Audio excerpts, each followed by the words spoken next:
Hello दोस्तों, नमस्कार। मैं दीपक कुमार स्वागत करता हूं आपके अपने YouTube चैनल गुरुकुल पॉइंट में। कैसे दोस्तों आप लोग? उम्मीद करता हूं बहुत अच्छे होंगे। आज दोस्तों मैं लेके आया हूं सामान्य हिंदी का एक टॉपिक, सर्वनाम।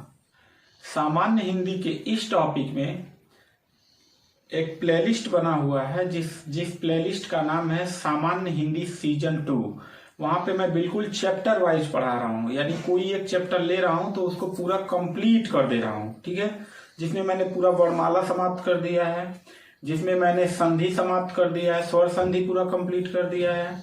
इसके बाद मैंने वहां पे आपको संज्ञा पूरा कंप्लीट कर दिया है। अगर वो वीडियो आप नहीं देखे हैं, प्लेलिस्ट में जाके देख लीजिए। आज का जो टॉपिक है वो आपका है सर्वनाम। यानी सर्वनाम से अब जितने भी सर्वनाम के जितने भी भेद होंगे वो सारा चीज इसमें पूरा कंप्लीट बताया जाएगा। इसके कई पार्ट आएंगे, ये पार्ट 1 है, ठीक है। तो आइए शुरू करते हैं सर्वनाम टॉपिक। तो सबसे पहले हम सर्वनाम के शाब्दिक अर्थों को जानते हैं, ठीक है। देखो यहाँ पे है, सर्वनाम दो शब्दों से मिलकर बना है। पहला जो शब्द है वो है सर्वनाम और दूसरा जो शब्द है नाम। सर्व का मतलब होता है सबका, और नाम का मतलब नाम ही जानते हैं, यानी सबका नाम। तो हम कह सकते हैं कि सर्वनाम का जो शाब्दिक अर्थ है वो है सबका नाम। तो क्या है सबका नाम, अभी हम इस पे आगे बात करेंगे, ठीक है। यहां देखिए, जब हम सर्वनाम का प्रयोग करते हैं तो ये कहां पे प्रयोग में किस प्रकार से लाया जाता है। यह सर्वनाम जो होता है वो शब्दों की पुनरावृत्ति को रोकता है। ये बात याद रखिएगा। पुनरावृत्ति क्या होता है कि एक ही शब्द कई बार आए, एक ही शब्द क्या है कई बार आए, तो उसकी पुनरावृत्ति को रोकता है, ठीक। जैसे आपके सामने हमने यहाँ पे कुछ थोड़ा सा वाक्य लिख दिया है, उस वाक्य को पहले थोड़ा सा पढ़िए आप। दिया है, एक जंगल में शेर रहता था। क्या रहता था? शेर रहता था।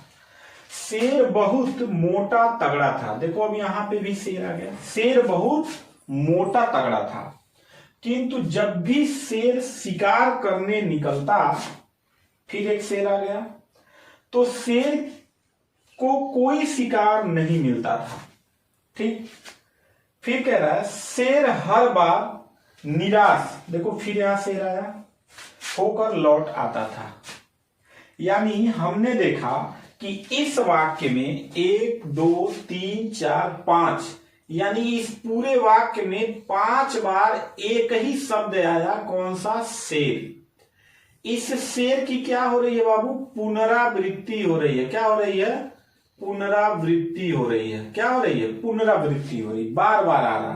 तो थोड़ा सा अजीब नहीं लग रहा है कि एक शेर था, किसी जंगल में एक शेर रहता था, शेर बहुत मोटा तगड़ा था, किंतु जब भी वह शेर शिकार करने निकलता था तो शेर को कोई शिकार नहीं मिलता था। शेर हर बार निराश होकर लौट आता था। तो जो बार बार शेर की पुनरावृत्ति हो रहा है, उसी को सर्वनाम क्या कर देता है? रोकता है। क्या करता है? रोक देता है। यानी रोकने की प्रक्रिया को हम क्या कहते हैं? सर्वनाम कहते हैं, ठीक। जैसे अब कैसे रोकेगा इसको देखिए। जैसे एक वाक्य में तो शुरू में दे दिया कि एक जंगल में शेर रहता था, ठीक है। चलो अब शेर की जगह हम यहां पे क्या प्रयोग कर देंगे? वह प्रयोग कर देंगे। अब इसकी पुनरावृत्ति को क्या कर दिया? रोक दिया।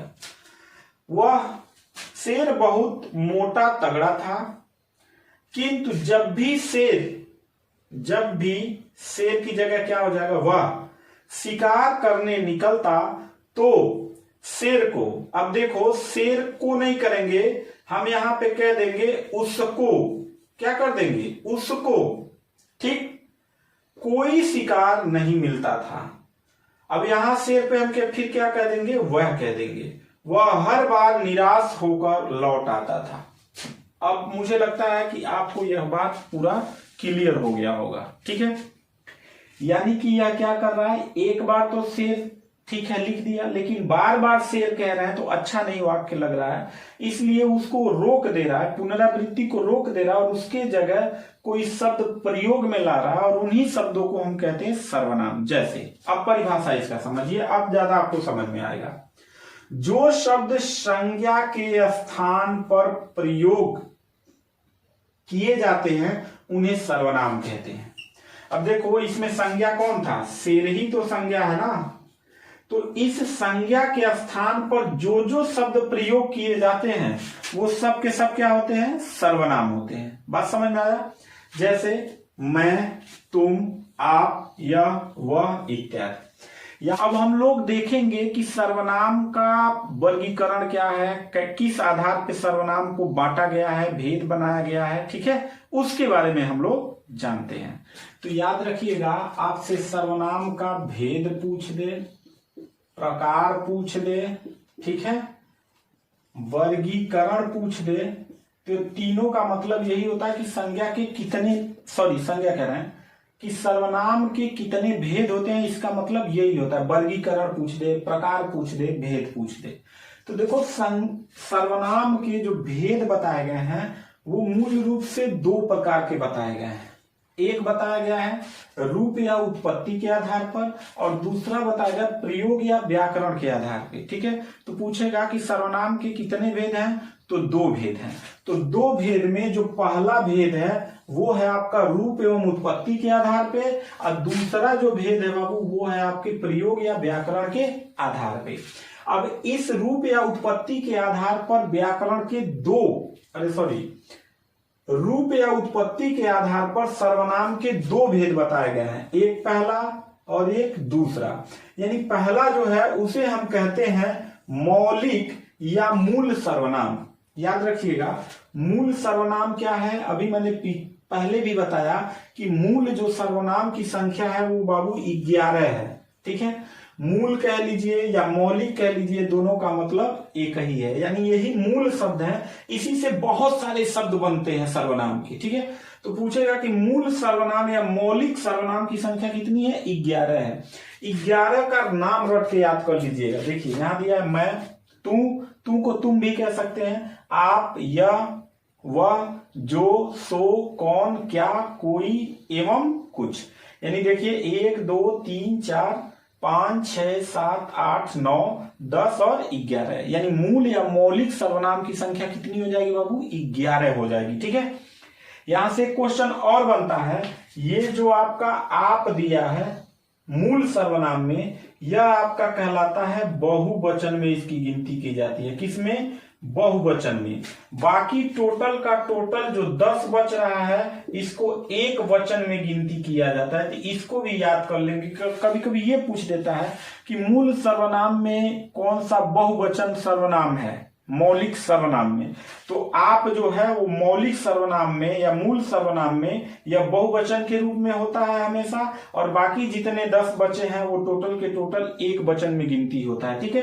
तो ये आपका मौलिक या मूल सर्वनाम था। इसी से जैसे मैं है, मैं से बहुत सारे शब्द बनेंगे, ठीक है, सर्वनाम के। जैसे यहां पे देखिए यौगिक, तो यौगिक का मतलब होता है योग, योग मतलब होता है जुड़ना, ठीक है। तो इसी से जुड़ के बने हैं। जैसे मैं से बन जाएगा हम, बहुवचन हो गया। मैं आपका क्या है, एक वचन है, समझ में आया। हम क्या है, बहुवचन हो गया। इसी मैं से बन गया मुझको। इसी मैं में ने कारक विभक्ति लगा दीजिए तो मैंने हो गया। इसी में संबंध कारक विभक्ति लगा दीजिए तो मेरा, मेरी, हमारा, हमारी। बात समझ में आया। इसका मैं अभी चार्ट आपको दूंगा कि जब मैं आपको पढ़ाऊंगा पुरुषवाचक सर्वनाम या क्या बोलते हैं निजवाचक सर्वनाम, निश्चयवाचक सर्वनाम, तो वहां पे कैसे या मूल जो सर्वनाम है कितने रूप बदलते हैं उसका एक एक चार्ट हम लोग पढ़ते हुए चलेंगे। मैं आपको बता दूं कि एकदम इत्मीनान से पढ़िए, कोई दिक्कत नहीं है, आप बिल्कुल आराम से पढ़िए, ठीक है। तो ये हो गया कि उत्पत्ति के आधार पर सर्वनाम के दो भेद होते हैं, ठीक।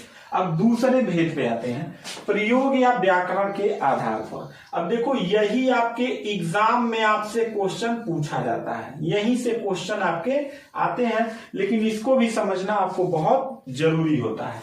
देखो तो आपसे पूछेगा प्रयोग या व्याकरण के आधार पर सर्वनाम के कितने भेद होते हैं बाबू, तो 6 भेद होते हैं। यहां देखिए पहला जो है वो है पुरुषवाचक सर्वनाम, दूसरा आपका है निजवाचक सर्वनाम, तीसरा आपका है निश्चयवाचक सर्वनाम, चौथा आपका है अनिश्चयवाचक सर्वनाम, और पांचवा आपका है प्रश्नवाचक सर्वनाम, और छठवां आपका है संबंधवाचक सर्वनाम।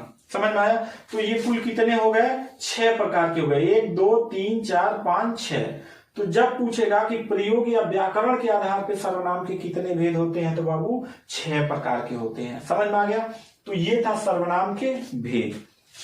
आगे हम लोग अगले वीडियो में हम पढ़ेंगे। ये सिर्फ एक सर्वनाम का मैं बेस बना रहा था ताकि आगे पढ़ने में आपको कोई भी किसी भी प्रकार की आपको दिक्कत ना हो। समझ में आया। तो हम लोग अगले वाले पार्ट में पढ़ेंगे, 2 सर्वनाम को उठाएंगे, जैसे पुरुषवाचक सर्वनाम और निजवाचक सर्वनाम।